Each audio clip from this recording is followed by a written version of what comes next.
Todos, mais uma vez, relaxar, né? Iniciar nosso estudo de hoje.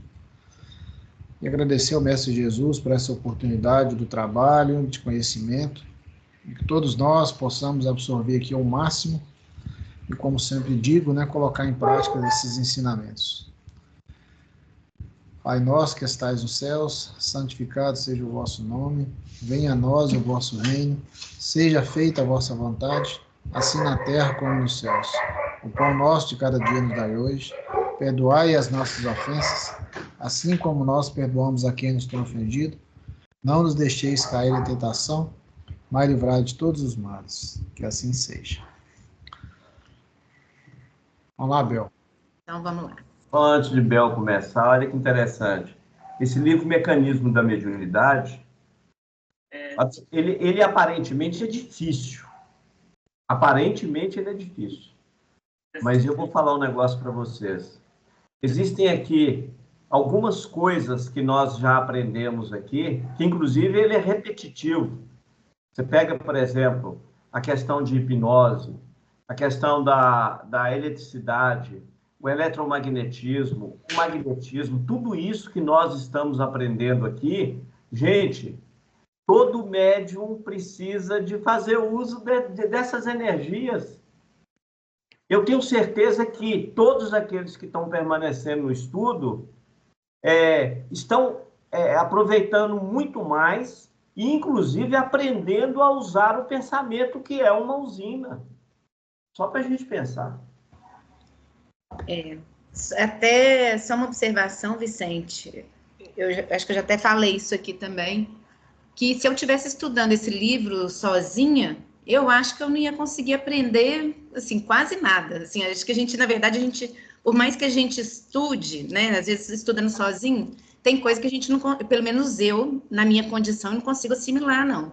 Mas tem muita coisa aqui que eu sei que eu tenho muito para aprender, mas eu estou aprendendo muito com esse estudo e principalmente com esse livro.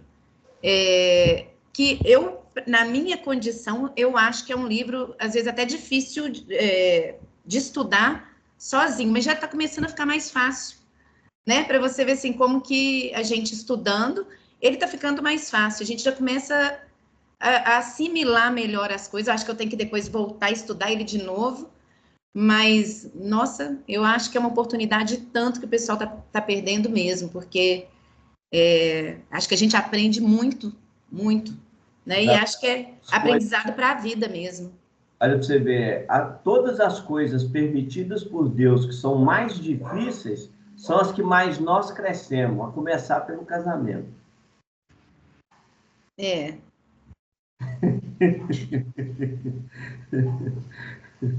Bom, então a gente... né, gente? É lógico. É para os dois. Não é só para um lado. Vai lá. Então, esse capítulo, né, ele trata da questão da hipnose, né? Então, ele fala que na vida comum, todos nós praticamos a hipnose espontaneamente, na convivência diária uns com os outros. A gente, ao mesmo tempo, nós somos hipnotizadores e hipnotizados, né? E que a hipnose, ela seria uma ação da vontade de uma pessoa sobre outra, que vai levar o hipnotizado a um estado alterado de consciência, que vai, na verdade, o hipnotizador vai influenciar, né, o hipnotizado através das suas ondas mentais. E aí, como a gente estava estudando a questão do lar como sendo o primeiro e grande e muito importante, né, um forte centro de indução, né, onde os pais, através de suas atitudes e pensamentos, eles vão moldando as inclinações e as condutas dos filhos, né? Então, esse capítulo ele mostra, né, como que o ambiente familiar ele tem uma influência forte sobre a criança, principalmente nos primeiros anos de vida. Então, na questão da infância, né? Então, o espírito que está reencarnado nos primeiros anos de vida, ele ainda não tem aquela plena consciência das suas experiências anteriores, né? Então, ele sofre muita influência do seu meio e acaba absorvendo comportamentos desse meio, o que acontece primeiro no lar. Eu até, né, assim, claro que depois a gente vai ver ali mais para frente que essa influência do lar, ela vai sendo reduzida, né, à medida que ele vai sofrendo outras influências, né? Então a criança, ela, com o tempo, ela vai tendo novas experiências na escola, nas amizades, na vida social, depois no trabalho, né, quando adulto, que vai levando, esse indivíduo vai começando a questionar e vai modificando esses padrões que foram absorvidos na infância, né? E aí, a questão 383 do Livro dos Espíritos pergunta qual para este a utilidade de passar pelo estado de infância. E aí vem a resposta, né? Encarnado com o objetivo de se aperfeiçoar, o espírito é mais acessível às impressões que recebe, capaz de lhe auxiliar em um adiantamento para o que devem contribuir os incumbidos de educá-lo. Então, no caso, né, incumbidos de educá-lo, principalmente pensando na questão dos pais, mas também, né, ele acaba sofrendo outras influências, igual a gente vai ver. Então, o lar é o primeiro e o mais forte centro de indução, né, igual a gente já viu no domingo passado, começou a fazer esse estudo, e que mostra, assim, como que ele tem uma influência forte sobre a criança. E aí eu fiquei pensando nessa questão, assim, já que os pais, né, através de suas atitudes e pensamentos, vão moldando as inclinações, as condutas dos filhos, eu queria até, assim, fico pensando se pode chegar a ponto de modificar as más tendências daquele filho trazidas de outras experiências anteriores. Se chega a ponto dos pais terem esse poder de modificar uma inclinação, má tendência, né, do filho, né, com essa, na verdade, com a experiência que ele passa para os filhos. Isso pode chegar eu sei que pode reduzir, né? Eu imagino que possa reduzir. Mas até que ponto que a gente pode, eu fiquei me questionando isso, né? Nessa capacidade que a gente tem de moldar no início, eu sei que depois ele vai sofrendo outras influências, igual a gente vai ver, né? No trabalho, nos amigos, mas a importância que tem ali, que os pais têm que aproveitar a infância para fazer tudo que pode ali para ir moldando as inclinações, as condutas dos filhos, né? Para que eles melhorem as más tendências, né? Aqueles que já têm essa má tendência. E daí, né, eu fico pensando que a gente nunca, eu falo isso como mãe, a gente sempre tem, né, quer dizer, acho que todas as mães têm essa impressão e acho que a gente falha muito, né? Então, que a gente pensa assim, eu podia ter feito tudo diferente, mas a gente também vem de uma experiência, né? A gente também tem experiências anteriores, então, acaba que acho que está tudo certo, né? Eu fico pensando, por exemplo, na minha experiência como filha, eu olhava para minha mãe e via várias coisas que eu queria ser diferente. E aquilo para mim foi muito positivo. Então, assim, não tem nada errado, não foi, né? Assim, acho que o fato de eu conviver, né, com ela, e ela sempre teve uma tendência a ser depressiva, e, né, por essas questões eu fico pensando assim, mas isso foi positivo para mim por outra questão. Mas eu fico pensando que às vezes a gente perde muita oportunidade de moldar os filhos, pensando nesse capítulo, né? Então, se aí não existe o si, porque já passou, né? Mas agora meus filhos, por exemplo, já são adolescentes, eu já não tenho mais tanta capacidade para moldar, né, a educação deles. Mas eu acho que foi assim, o que eu dei conta de fazer e é isso, né? E Ô, aí, Bel, eu acho que a palavra moldar é um pouco forte, sabe? Porque você pode influenciar, né? Você pode influenciar todas as criaturas, principalmente os filhos na primeira infância. Você influencia principalmente com as suas atitudes de amor, né? E de vibração positiva em relação a eles. Então, essa crença que a gente tem de que os filhos são ou poderão vir a ser criaturas boas, né? E se influenciar através do seu exemplo, eu acho que isso é o que há de mais forte, sabe? Não é dizer assim, eu vou agir dessa ou daquela forma. Não é uma coisa que você vá, como uma matemática, que você vai somar 2 mais 2 vai dar 4. É através da sua convivência diária, de amor, de vibração e de crença naquele ser que tá nascendo de você. Não é só um nascimento biológico, né? Mas um nascimento espiritual, um nascimento psicológico. Então, essa é a minha é o que eu acredito. Eu, por exemplo, eu estou com uma dificuldade muito grande com a minha neta. A minha neta está se rebelando, principalmente contra mim. Eu não sei o que aconteceu, mas eu acredito que nos primeiros anos da vida dela, que a gente teve uma relação tão boa de identificação e de amor, eu acho que isso aí foi um alicerce que foi plantado, sabe? E que lá na frente ainda pode ser resgatado. Então, essa é a minha opinião, mas também é uma opinião muito baseada assim, na minha experiência, né? Na minha experiência prática de mãe, e eu não sei a opinião dos outros qual será. Eu acredito, né, lendo esse capítulo, que é papel da família, né, acho que moldar realmente seria uma palavra forte, mas influenciar e tentar minimizar as más tendências que aquele ser traz de outras vidas, entendeu? Então, por exemplo, eu tenho as minhas más tendências, então cabe aos meus pais também fazer por onde melhorar essas minhas más tendências, e por aí vai, né? E eu tenho esse papel com os meus filhos, que vão ter com os filhos deles, e por aí vai. Porque moldar é forte, porque ela te dá uma responsabilidade Sim. muito grande. Mas como se alguém acho... moldar, você não consegue, né? Então pode gerar um sentimento de culpa, Verdade, ou um sentimento de menos-valia muito grande. Então eu prefiro usar a palavra influenciar. E é verdade.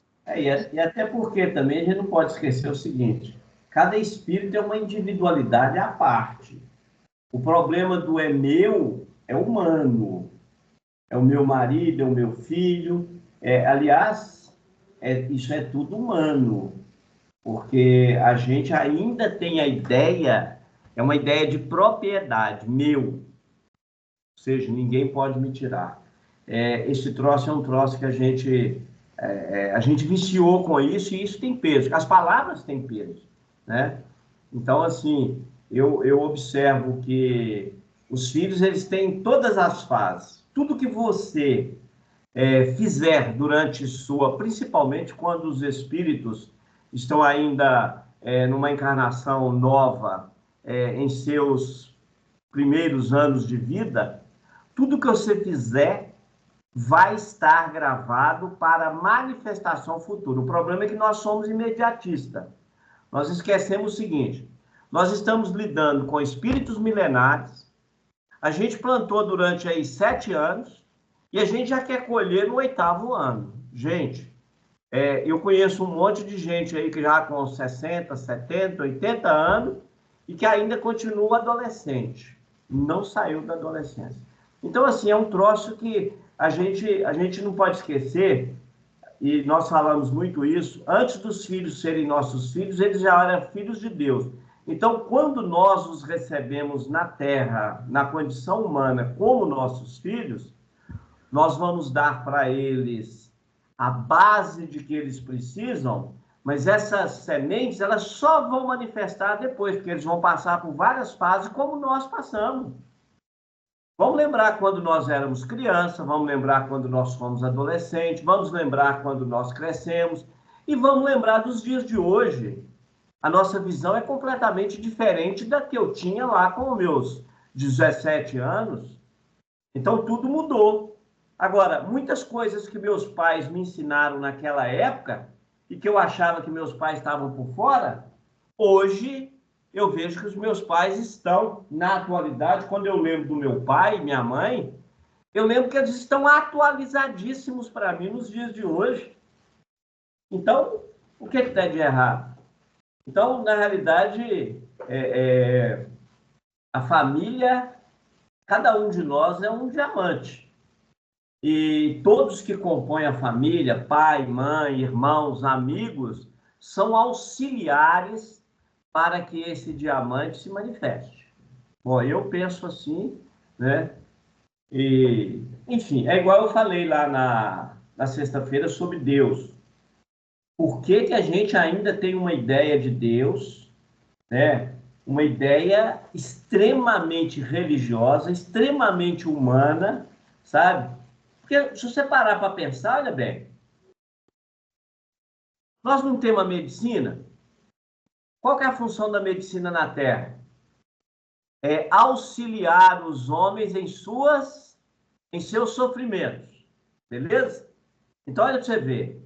Por que Deus tem que envolver nisso? Se você tem dificuldades para serem resolvidas no dia a dia, para cada dificuldade você tem que buscar a situação correta para a solução do problema. O problema é que nós fomos mal acostumados, viciamos, e tudo nós queremos transferir para Deus. Ou seja, olha para você ver, vamos dizer que eu tenha um amigo, por exemplo, o Ezequiel, vou citar aqui o Ezequiel. O Ezequiel é um espírito que eu confio 100% nele, tá certo? Então é o seguinte, toda vez que ele chega perto de mim e fala assim, faça isso, eu faço sem questionar, por incrível que pareça. É a mesma coisa se eu tiver um amigo que eu confio 100% nele, ele vai te dizer, ele vai falar alguma coisa comigo, e para mim, não tenha dúvida. Porque um amigo não engana o outro. Uhum. Isso é fato. Então, aí quando você para e pensa, você tem, por exemplo, os filhos. Você deu a base inicial para eles. Eles vão caminhar. Vai chegar uma hora que eles vão achar que você está velho, que você não serve para mais nada. Aí os anos vão passando, eles vão passar pelos mesmos caminhos que você passou, e aí chega uma hora que eles começam a pensar, falam assim, peraí, minha mãe é gente boa. Por quê? Ele começa a ver outros exemplos que existem aí que não deveriam ser seguidos, ou seja, maus exemplos, e ele lembra dos bons exemplos, ou seja, das sementes que você plantou para ele. E isso é Jesus que fala, eu só estou repetindo. Jesus fala que o escândalo era necessário. E a gente precisa entender o que é escândalo dito por Jesus. Não é isso? É. Bom, e aí, além do lar, né, existem outros centros indutores, como escola, ambiente profissional, mas aqui ainda ele coloca ainda uma questão no lar, né, que é cada consciência que renasce no campo físico, né, ou seja, cada espírito que reencarna, traz consigo as ligações do agrupamento espiritual a que se filia, demonstrando as afinidades profundas de que a onda mental da notícia num fluxo revelador com que se apresenta. Se os pais guardam sintonia com as forças a que se lhes julgem fluidificamente os filhos, ou seja, que unem, né, que os unem aos filhos, a vida prossegue harmoniosa, como que sobre rodas, nas quais as crenças se mostram perfeitamente engrenadas. Se há divergência passada a primeira infância, começam os atritos e desencontros, devido às interferências inevitáveis com perturbações dos circuitos em andamento. Daí surgem as incompatibilidades e disparidades que a genética não consegue explicar. Né? O que a gente consegue perceber que acontece depois, já na adolescência, né? Igual você estava falando da sua neta, né, Paty? E também eu vejo aqui em casa também, né? Aí essas desarmonias, elas acontecem porque os filhos, eles passam também a se conectar mentalmente com outras influências espirituais, né? E inclusive com companheiros desencarnados, né? Que eles começam a se afinizar, né? De acordo com a sua frequência vibratória lá, né, o que pode também resultar em comportamentos que são mais desafiadores. Então, já começa também os filhos a buscar novos caminhos e também se libertando daqueles modelos familiares. Então, ele começa a buscar o seu próprio caminho. Então, logo no início aqui, eu não sei se você chegou a falar sobre ele, mas olha que engraçado. A primeira fase aí, antes dessa cada consciência, ele diz assim, ó, em todos os planos, ou seja, em todas as dimensões criadas por Deus, determina a providência do Criador, seja a criatura amparada com segurança. Essa primeira fase aí, ó, olha que interessante. Em todos os planos. Quando uma criança nasce, quem que dá o amparo para a criança? Os pais. Os pais. Mas além dos pais, nós já estudamos isso aqui, que o mundo espiritual existe departamentos Sim. especializados, inclusive colônias especializadas só para cuidar da questão da infância. Está lá no livro Entre o Céu e a Terra. Então, a gente não pode esquecer que, olha que você vê, é por isso que a gente tem que entender o seguinte, quando ele está falando aqui, amparo com segurança, é porque Deus quer que todos nós venhamos a crescer, e para crescer nós temos que vencer nossas inferioridades. Agora, olha para você ver, ele usa o termo amparar. Ele não usa o termo caminhar. Muda tudo. Oi, eu sou apaixonado com o André Luiz.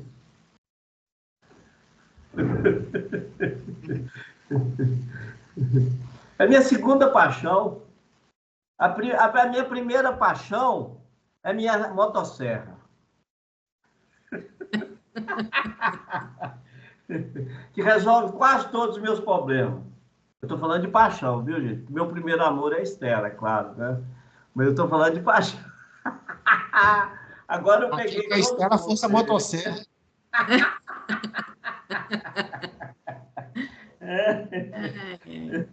Mas vamos lá. Então, enredados, a influência de companheiros que permanecem fora do vaso fisiológico, os filhos, nessas circunstâncias, evidenciam tendências inquietantes sem que os genitores consigam reivindicar a autoridade de que se revestem. Então, aqui, né, os filhos começam a desafiar a autoridade dos pais. Então, os pais já não conseguem mais ter aquela influência que tinha antes sobre os filhos, porque eles já começam a procurar espíritos pelos quais eles encontram mais afinidade. E nem sempre a afinidade maior é com os pais, né? E tem espíritos ligados a eles pelos próprios padrões mentais que eles estão vivenciando, né? Então, eles começam a preferir a companhia dos amigos, né? De buscar espíritos que eles têm uma afinidade maior.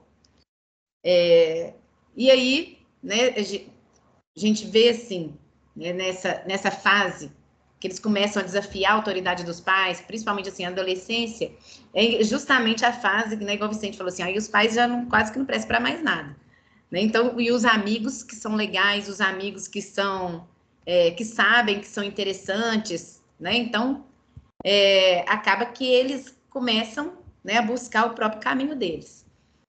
E depois, falando também da influência da escola, né? Todavia, a escola edificante espera-os nas linhas da civilização, né? Falando não só da questão da família agora e do lar, mas entrando, inclusive, na educação mesmo, né, escolar desses espíritos. Os mestres tornam-se orientadores dos aprendizes que, se atentos ao ensino, se fazem médiuns temporários das mentes que os instruem, através do mesmo fenômeno de harmonização das ondas mentais, porquanto o professor, ensinando, torna mais lentas as oscilações que emitem, enquanto que os alunos, aprendendo, fazem mais curtas as suas oscilações. Então, aqui a escola surge como sendo um espaço também muito importante para essa orientação e reorganização mental dos jovens, né? Então, aí vem uma questão que, às vezes, as pessoas acham assim, escola infantil, pode ser qualquer uma, né? Porque a criança vai lá só para brincar. E não é assim, né? A importância que tem essa fase para a educação mesmo daquele ser, né? E daí vem uma outra questão que eu fiquei pensando, porque quem escolhe a escola são os pais. E aí eu fiquei pensando no seguinte, e se a escolha da gente foi errada? E se eu escolhi uma escola que não é a melhor para os meus filhos? Eu tenho uma responsabilidade sobre isso também, né? Se eu Mas qual que é a escolhi... melhor escola? Hã? Qual que é a melhor escola? É a que paga mais? Não, é uma que tem... Eu tenho um filho que ele estudou em escola estadual, aqui em Belo Horizonte, que chama Guilherme, e é um menino que é de uma capacidade, de uma inteligência fora do comum. Mas eu falo mais pelos colegas. Foi até bom você tocar nisso, nós temos uma ideia, o seguinte, a nossa ideia é tão egoística que a gente pensa assim, não, os meus filhos, porque eu tenho condições financeiras, vão estudar nas melhores escolas. Mas o meu vizinho que não tem condição financeira, os filhos deles estudam nas piores escolas. Eu, particularmente, Vicente, aqui, eu sou a favor do seguinte, não deveria ter no Brasil, em lugar nenhum, escola particular. A escola tinha que ser toda igual para todo mundo. Agora, a opção de cada um de estudar e aprender, sim. É a mesma coisa de plano de saúde, não tinha que ter plano de saúde, não. Tinha que ter um sistema de saúde único para todo mundo. Eu sou a favor disso. Mas... Por quê?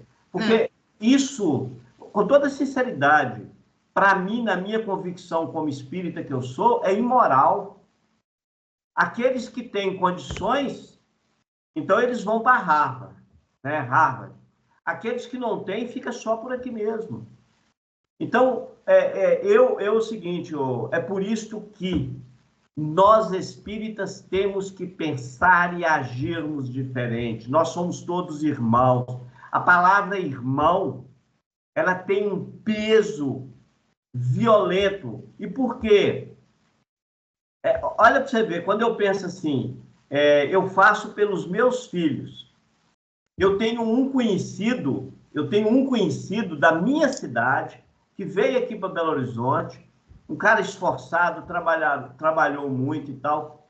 E aí ele levou de Paulistas, trouxe de Paulistas para cá, uma menina que ela era empregada doméstica dele. E ele viu que ela gostava muito de ler.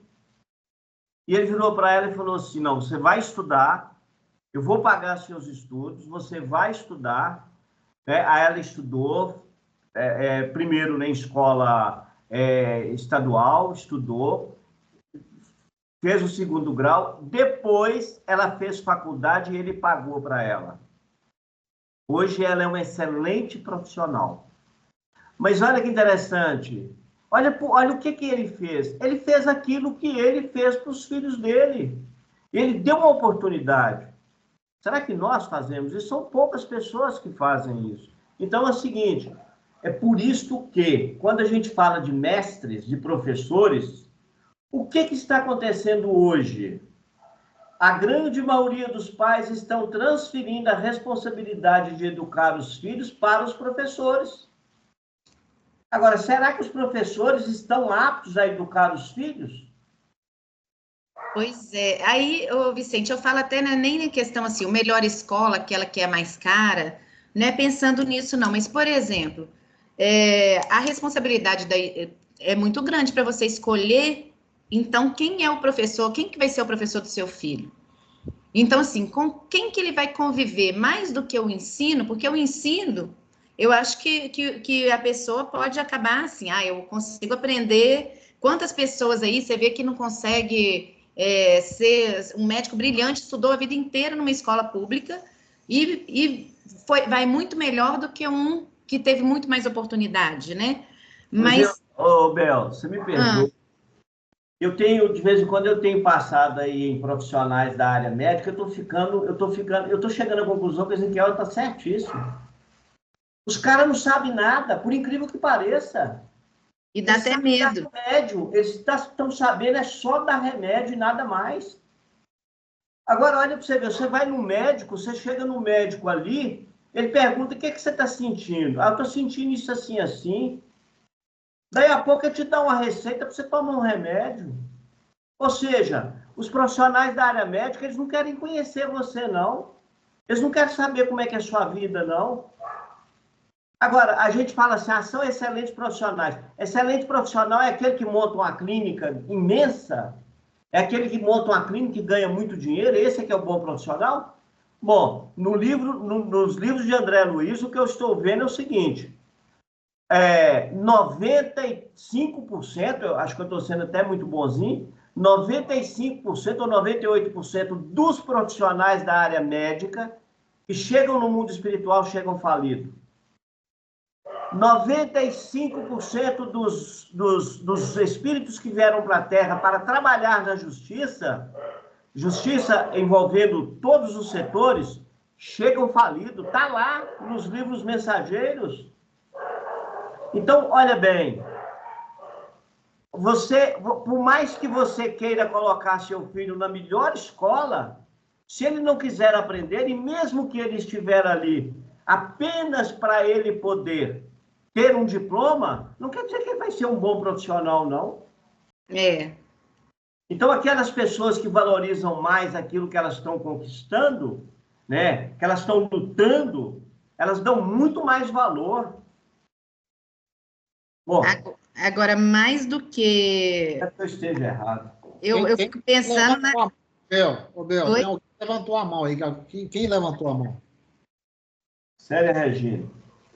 Eu levantei também, Irlene. Então pode falar aí, pessoal. Pode falar aí. Então. Pois eu só queria fazer um comentário que eu acho muito grave para a gente que é espírita, esse tipo de pensamento, porque quando a gente faz um estudo, nós temos que fazer um estudo no meu pensamento, tá? Dentro do contexto do mundo, não dentro do contexto da nossa realidade. E aí eu discordo da minha querida amiga, porque 99% dos pais do mundo, eles não escolhem os professores e a escola dos seus filhos. Nós fomos privilegiados em estudar. Eu fui privilegiada, meus filhos estudaram no Colégio Magno, depois no Sebrae. Para mim é um privilégio enorme nesse mundo, um favorecimento sem tamanho. Mas eu sei que ao meu redor, 99,9% das mães têm que colocar os seus filhos na escola ali ao lado de casa, porque verdade. Ela não tem vontade de não tem como bancar um transporte. E o professor que vai para lá, ele só é um professor, ele só vai ensinar áreas do conhecimento. E nenhuma mãe pode esperar que o professor faça diferente disso, estando onde esteja. Então, assim, eu acho que a providência divina seria muito injusta se ela colocasse assim esses outros indutores como os professores, justamente por essa diferença grande, gritante de escolas que existe no mundo. Não falo só do nosso país, porque aqui é exorbitante, mas no mundo, sabe? Eu acho que a gente não pode pensar que os professores que estão aqui no Pedro Leopoldo Lopes eles possam ser também responsabilizados de alguma maneira como um médico temporário que vai estar facilitando a condução ali, sabe? Então, assim, meu pensamento, eu só queria fazer essa parte, que eu acho que a gente capítulo fala disso, né? E não trazer um estudo para a nossa realidade, mas um estudo para o mundo. A minha realidade é diferente do meu bairro vizinho. Eu estou no Cachoeirinha, ali a Pedreira Padre Lopes é um bairro totalmente diferente do meu. A realidade deles Mas você acha que os mestres não têm responsabilidade sobre os alunos? Eles têm responsabilidade com as áreas do conhecimento. Eu sou professora.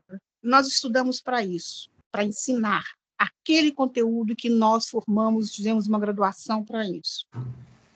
Nós não somos capacitados em momento algum na academia para que a gente possa estar ali tendo um outro tipo de ensinamento. Fazemos isso? Fazemos. Mas isso é de acordo com cada um, mas nunca uma obrigação do docente. É esse que é o meu pensamento. Silene, deixa eu dar mais um pitaquinho aqui.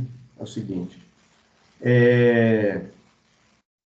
eu citei aqui médicos, citei aqui advogados, citei aqui funcionários públicos, funcionários... E por que eu citei? E eu esqueci de citar os professores. Eu não sei se vocês estão lembrados lá no livro Entre o Céu e a Terra, Entre a Terra e o Céu, tem uma colônia que ela é onde tem a Blandina, e essa colônia ela é dirigida por Maria Santíssima. Aliás, a Maria Santíssima não, ela é dirigida por Irmã Clara. Ali, o André Luiz faz um questionamento para a Blandina sobre a questão da educação. Olha o que acontece. Ele vira e fala assim, mas as crianças que ficam aqui esperando uma reencarnação, elas têm escola aqui? Ele vira e fala assim, da mesma maneira que tem na Terra. As crianças aqui, aqueles espíritos que desencarnaram e mantiveram a condição de crianças, eles vêm para essas colônias, eles vão estudar. E aí ela completa, a responsabilidade dos mestres é tamanha que ele estará aqui e acolá, formando esses espíritos para serem homens de bem na Terra.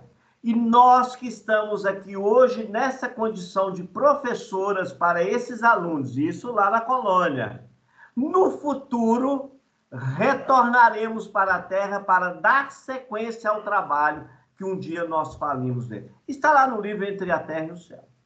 Só para completar. Entendi. E concordo, mas eu concordo que isso vai de cada um. Eu concordo que nós, enquanto sociedade, não podemos jogar isso na mão do docente. Enquanto docente, fiz tudo que eu pude. Mas é porque eu quis, por empatia minha, por necessidade minha. Eu não posso exigir que minha colega ou meu colega faça o mesmo, entendeu? Não, mas não é isso nessa formação. Isso que eu estou tentando dizer, que a gente não pode generalizar isso daí, assim, o professor eu estou falando de algo que é preparado no mundo espiritual. Ninguém vem para a Terra para ser professor, porque o sacerdócio do mestre, ser um professor para preparar, porque o professor ele tem a responsabilidade de preparar aquele espírito para o futuro, para o mundo, para a caminhada. Ele tem uma responsabilidade com isso. Sim, então, se ele fizer errado, ele também tem responsabilidade. Olha, peraí, tudo que nós fizermos, um padre, um médium, um pastor, todos nós somos responsáveis por aquilo que nós fazemos.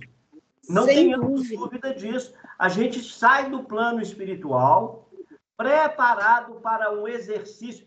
Eu não sei se vocês já viram o Ezequiel falando sobre funcionário público. O Ezequiel, recentemente, de vez em quando, ele toca nesse assunto, que alguém foi lá pedir ele para ajudar a passar num concurso público. Ele virou para a pessoa e falou assim, eu, no seu lugar, eu não buscaria o serviço público.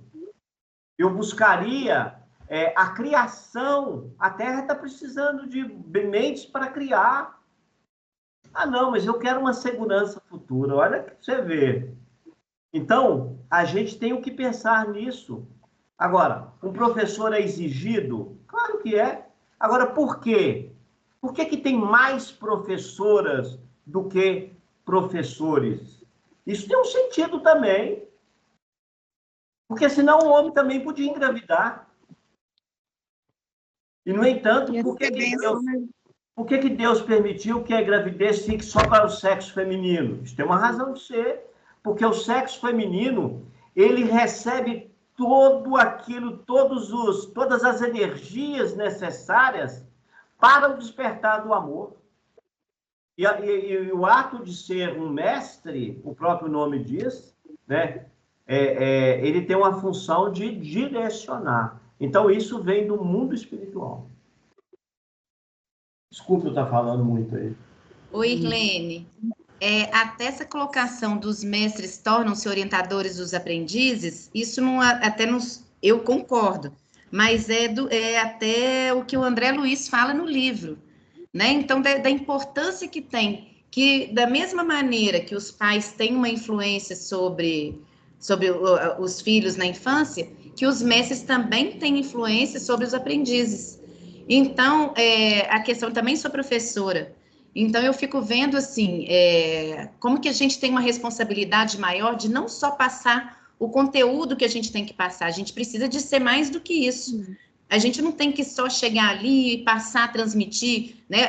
Transmitir o conhecimento, né? Claro, mas é mais do que isso, né? Claro que não é de exigir isso da classe. Não é passar a responsabilidade para o professor, mas o professor também tem responsabilidade sobre os alunos, sobre a educação. E também a questão da escola, que infelizmente as mães não escolhem. Elas contam com a sorte de quem vai ser mestre dos filhos dela. Está lá no livro Nossos Filhos São Espíritos. Quem não leu, que leia esse livro. Nossos Filhos São Espíritos, do Chico Xavier. Para entender muito bem o que a gente está falando aqui.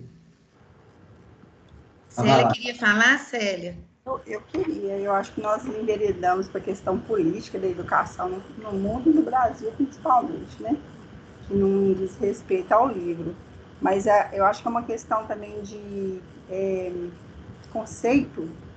Irlene Bel e Vicente, educador, que é o professor, é um profissional que coordena e orienta o processo de ensino e aprendizagem.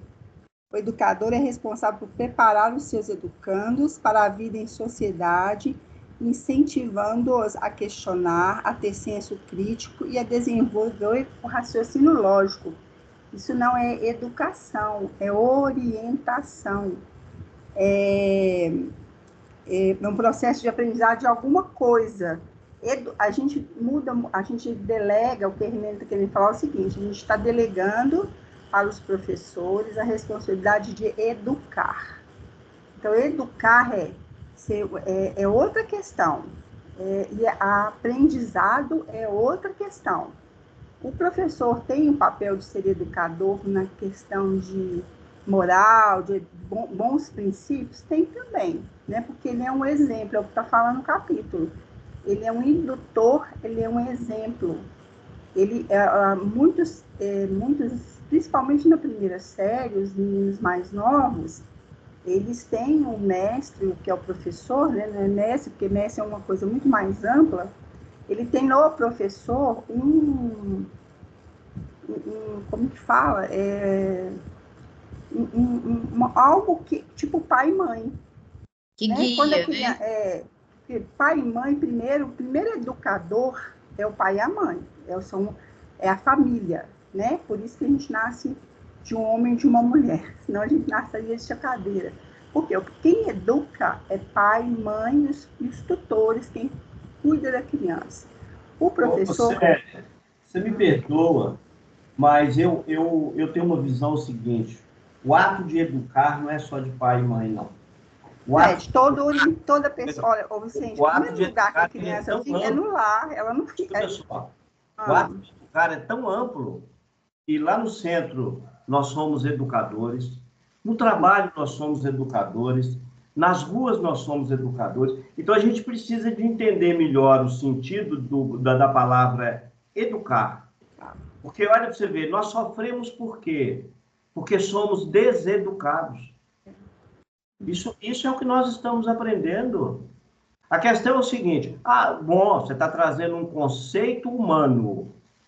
Tudo bem, concordo plenamente em você que no conceito humano a função de educador é dos pais, perfeitamente.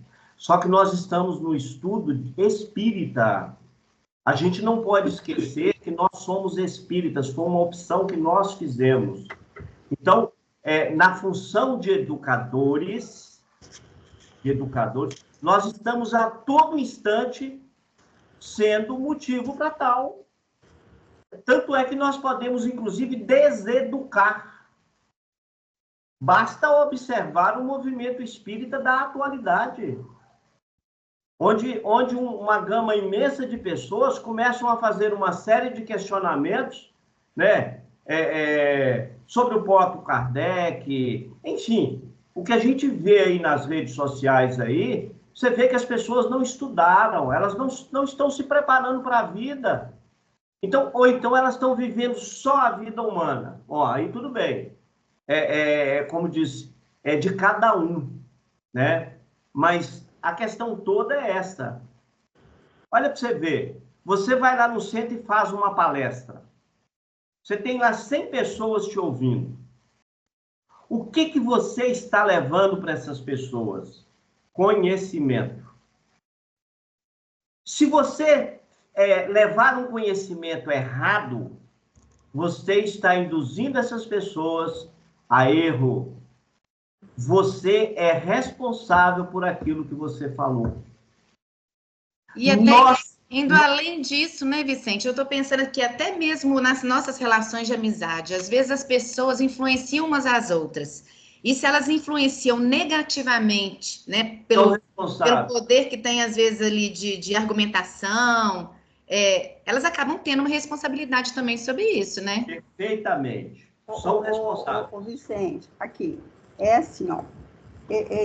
A gente percebe que antigamente, há mais tempo atrás, quando a sociedade era mais fechada, né, tipo, a mulher ficava em casa cuidando dos filhos, o marido saía para casa, para a rua para trabalhar, e provia materialmente o lar, você tinha esse papel muito definido, né? Que a mulher educava a criança antes dela ir para a escola, porque a criança ela tem um período que ela não vai para a escola. A criança ela vai para a escola, o certo é colocar a criança na época que ela tem que ser alfabetizada. Hoje, a sociedade atual, ela está levando essa criança muito cedo para fora de casa, né? Então, a sociabilização dela está sendo muito mais rápida do que a educação. Ela vai para um processo de... Por exemplo, eu tenho um sobrinho que nasceu agora, você tem 3 netinhos pequenos, eu não sei como que é na sua casa, mas a minha sobrinha já vai colocar o menino dela com 6 meses no berçário, porque ela precisa de trabalhar.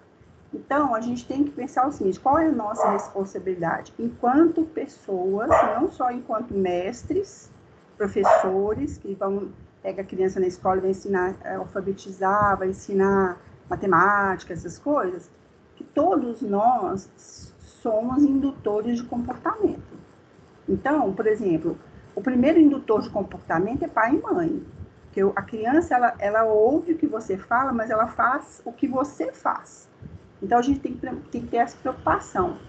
A criança aprende com os teus atos e não com a tua fala. O primeiro aprendizado é dentro de casa.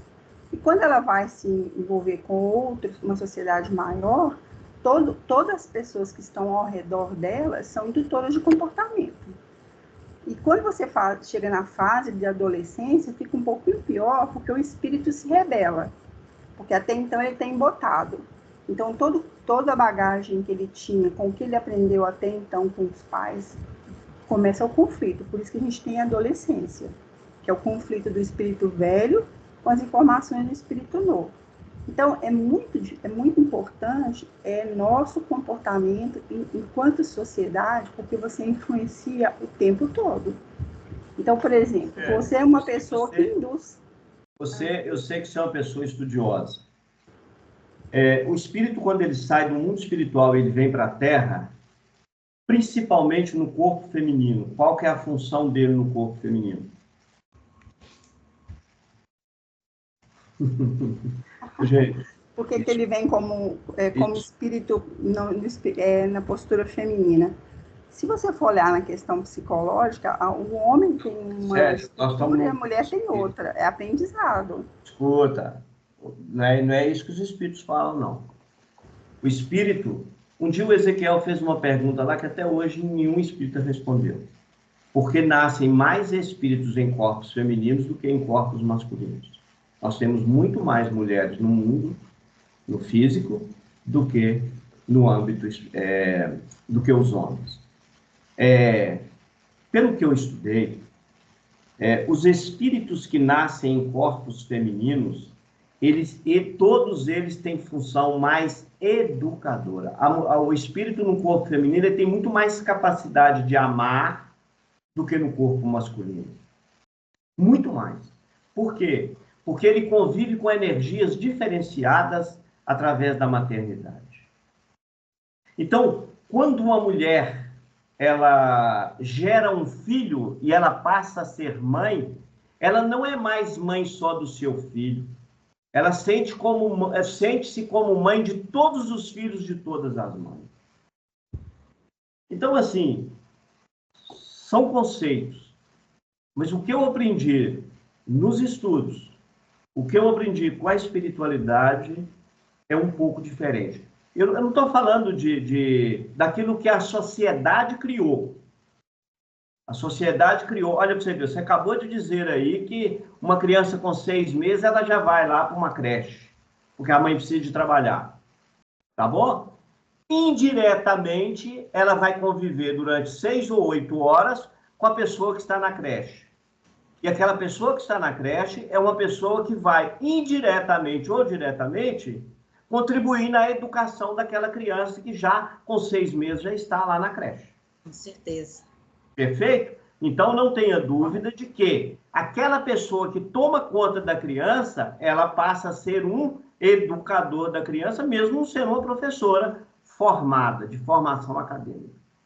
Então, assim... Na verdade, você colocou mais para frente aí, a gente está colocando o seguinte, a gente tem hoje uma sociedade bem mais desestruturada, porque delega-se muito para outras pessoas o que é papel seu. Então, por exemplo, por que encarna mais mulher do que homem? Porque a mulher é mais sentimento.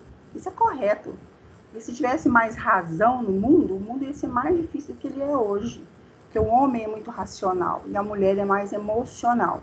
A mulher tem um papel de distribuir, a mulher tem mais compaixão do que o homem.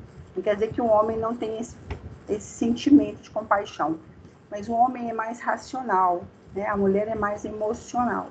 Por isso que delega-se a ela os primeiros momentos de criação de um ser, né? Que ele está totalmente, na primeira infância, totalmente susceptível àquele tutor ali, seja quem for.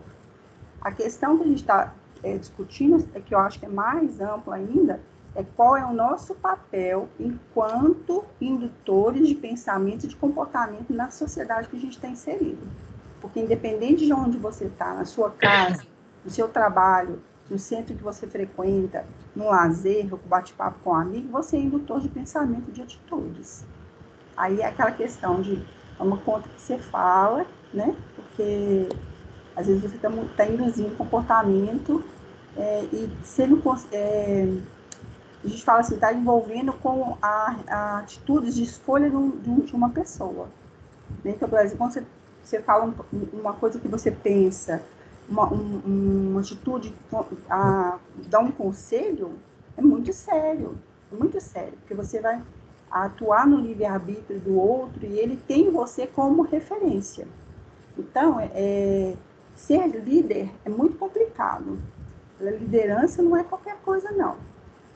Por isso que as pessoas ficam muito na postura de ser liderado, né? Porque é mais fácil, né? O fulano que falou, né? Por que os pastores, eles têm grandes pessoas ao redor dele? Ah, mas é o pastor que mandou, é o pastor que falou.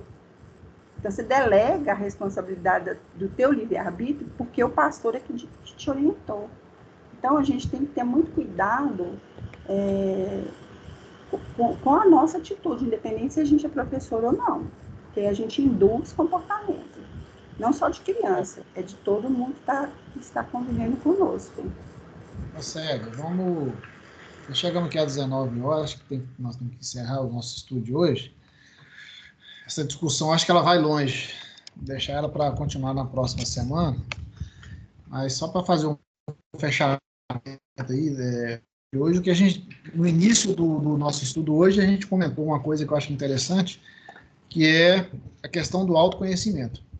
Acho que, à medida que todos nós, né, partimos para o autoconhecimento e tendo consciência, né, do papel de cada um, o que nós viemos fazer aqui, aí nós vamos conseguir assumir esse papel de educador, né? Não só para os nossos filhos, mas para todos, né? Porque são várias fases, digamos assim. Você mencionou agora a questão do pastor, né? Que influencia muitas pessoas, então tem a questão da amizade, que foi falado aí também, dos amigos. Então, cada um tem esse papel, eu diria, importante, né, na vida das pessoas, né? Mas à medida que a gente vai conhecendo nos conhecendo, e também não só os ensinamentos, principalmente da doutrina espírita, que tem muitos ensinamentos, nós conseguimos influenciar, eu diria, de maneira positiva, né, todos aqueles que estão ao nosso redor. Acho que isso que é importante. Então, semana que vem você continua, né, Bel? Oi. Willy, deixa eu só falar uma coisinha rápida, que está dentro desse tema que a gente está discutindo. Eu sugiro a todos, se não tiver assistido, assistam no... Eu não sei se está no Netflix, eu não sei. Chama Escritores da Liberdade, que fala justamente sobre isso, sobre uma escola pública e que era o caos, e que uma professora resolve assumir o papel dela de educadora, tá? Escritores da Liberdade. Escritores da Liberdade.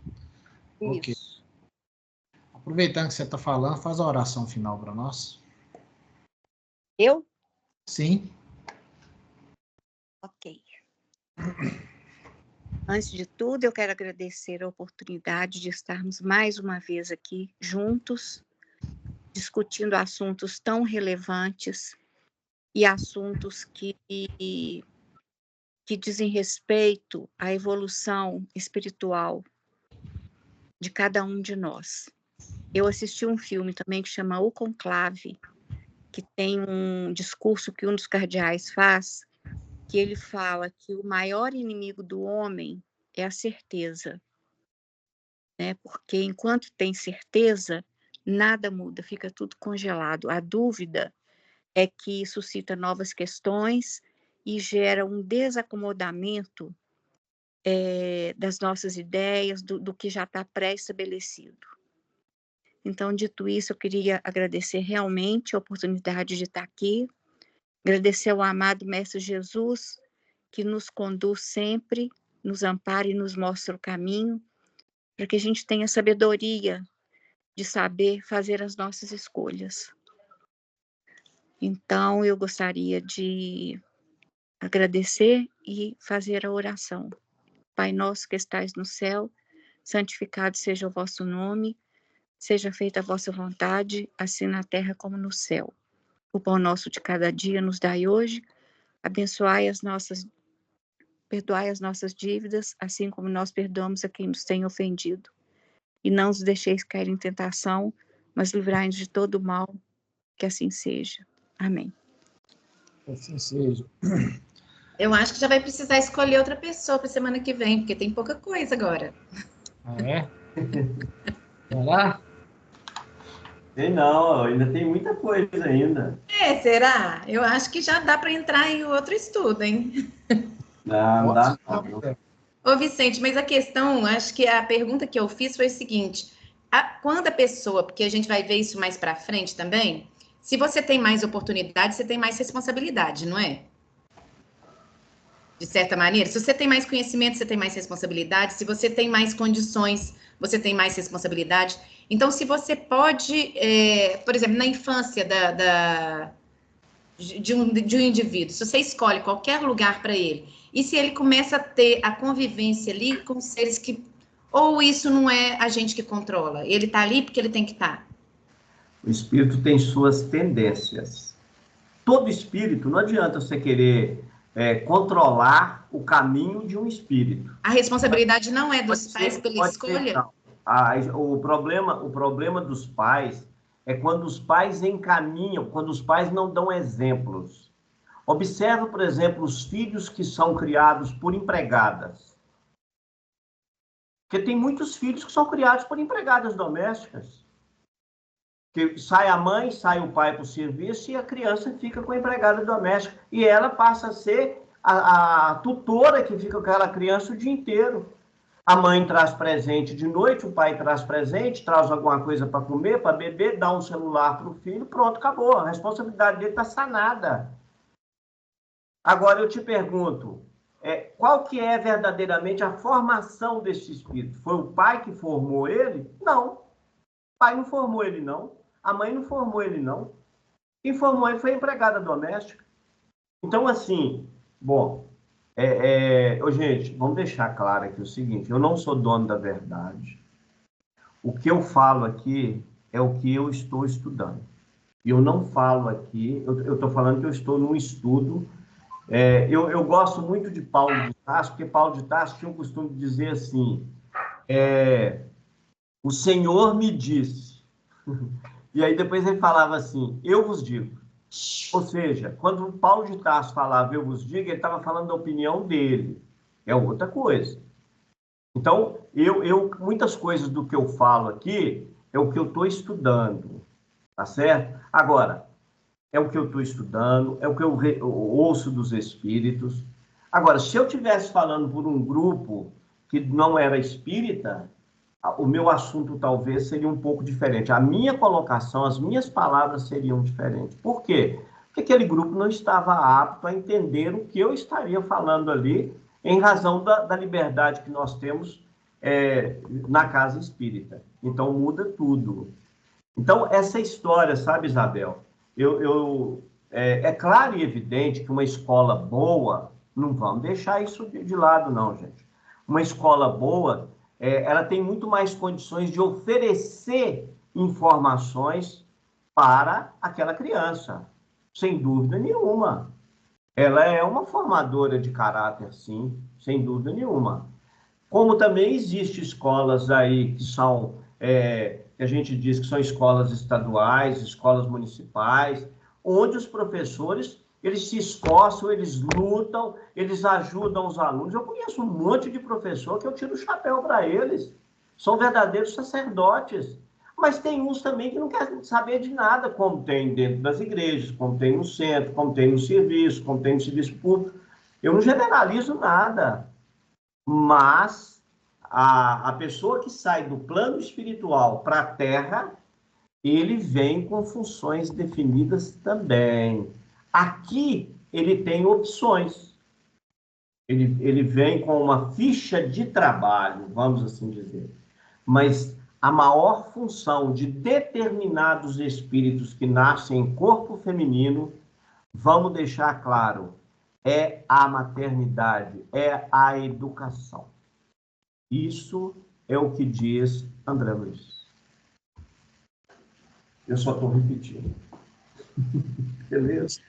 Sem nenhum problema com os demais conceitos. Eu acho que todos os conceitos que chegam, todas as opiniões, todas elas são válidas. Não tenha dúvida disso, não, gente. Não é a opinião que tem que prevalecer, minha opinião tem que prevalecer, não. Nada disso. Estou falando o que eu estou estudando, André Luiz. Agora, eu tenho o costume seguinte, para mim não ter dúvida, eu vou e volto várias vezes. E às vezes costumo até que pego a outras pessoas que são estudiosas. Vocês estão lembrados quando a gente fez aquele estudo que deu uma polêmica danada aqui sobre nem todos os espíritos que reencarnam na Terra reencarnam com a participação do mundo espiritual? Isso deu uma polêmica danada. Mas o que acontece? André Luiz deixa bem claro, nem todos os espíritos vão ter o que uns têm. Então, bom, não sou eu, é André Luiz. Agora, existem companheiros do plano espírita, do plano físico, da casa espírita, que têm uma visão de que todos os espíritos, ao reencarnar, têm sim a proteção espiritual. Aí eu diria o seguinte, essa palavra proteção, ela teria que ser modificada. Eu diria o seguinte, todos os espíritos, na visão de alguns aqui, têm protecionismo espiritual. Muda tudo.